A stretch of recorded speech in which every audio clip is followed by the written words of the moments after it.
Well, Chatty pitched, like to your point, Tom, he, 6 innings, 3 runs. He had to battle a little bit, but, he got through it, got some double play balls, and, got through 6 in a grinding fashion.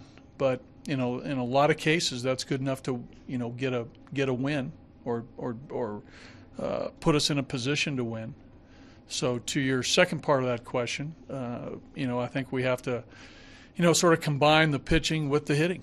When teams win, you pitch well enough, and our guys, score enough against their pitchers to, generate a victory. So right now there are games when we're pitching well enough to win, but we're not hitting, or we hit enough and we don't pitch well. So it's sort of that combination has sort of been happening the last, 4 or 5 days, right? I mean, we've won, we've lost, we've won, we've lost.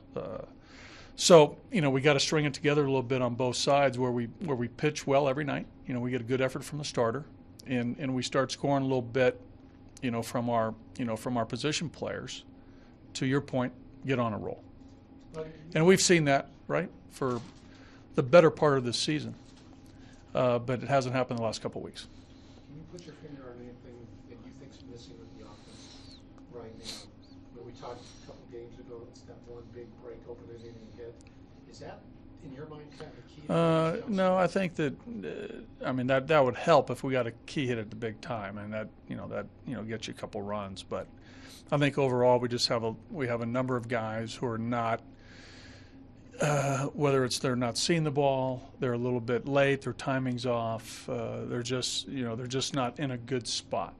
So that's what I'm seeing. As a whole. I mean, we can go through each guy if you want, but that'd be a little. We don't want to do that. But I think we can look and see, who's having good at bats and who's not.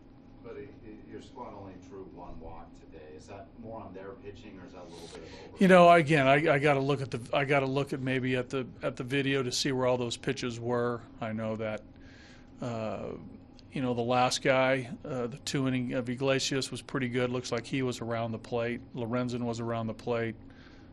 Peralta looked as though he was around the plate a little bit too. The big fella Romano looked like he was around the plate too. Again, I got to see where some of these pitches were that we swung and missed, whether they're out of the zone or not.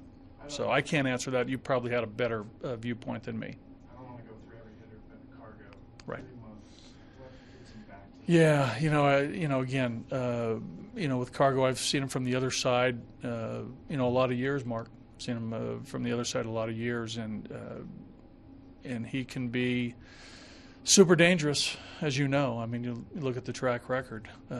Again, I think with Cargo, I don't know if there's a simple answer, but I'll try to give you one from my perspective, and it's not a hitting perspective, but it looks to me in general overall this season that he is expanding the zone a little bit too much. He's swinging at balls, probably not a majority, but too often.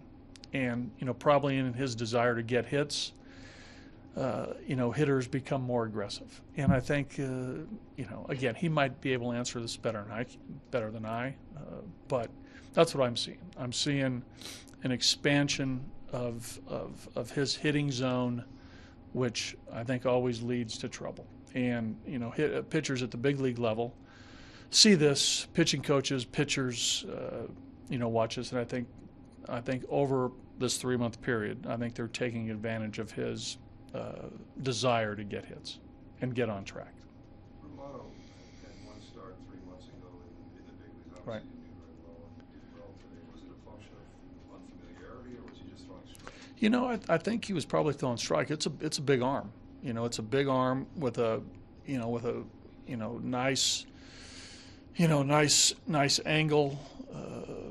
With velocity, and the slider was a little bit better than I anticipated from just watching video and from our scouting reports. It was a pretty good slider that came into play, especially after the first couple innings. It was a lot of heavy fastball usage early in the game with velocity, and then from there it was a mix of pitches. So again, I've always said, Jack, and you know this, that first-time look at a pitcher live, the advantage always goes to the pitcher. And if he's throwing strikes and it's stuff and a little bit deceptive because of his angle, he potentially can have a good game.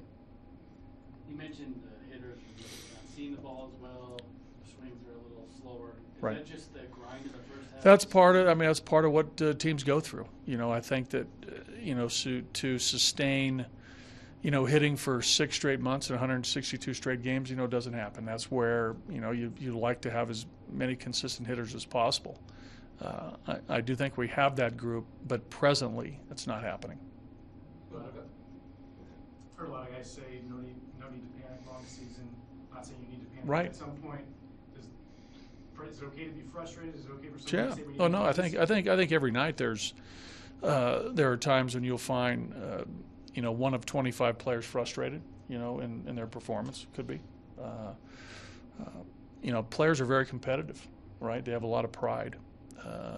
Players have high expectations of themselves, every game. So if a player, doesn't perform on a given night, there's frustration because of the pride factor. Could be a pitcher, could be a hitter. So every night, every game, there's a certain level of satisfaction, or a guy who might have a good game feels good about it, and a guy might have a tough game. So that's not uncommon. But there's the old adage that hitting's contagious. Do you think it works the opposite way too? Is not hitting contagious?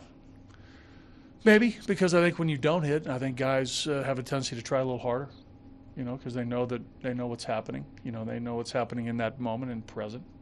And, guys can press a little bit because of what is happening at the plate with the group. So, yeah, I think so. With a veteran, for instance, like Cargo, who's been around for a long time, and we know what he's capable of doing, what do you or the coaches, do you talk to him or just let him try to work his way out of it? Or? We talk to our players every day in some form or fashion.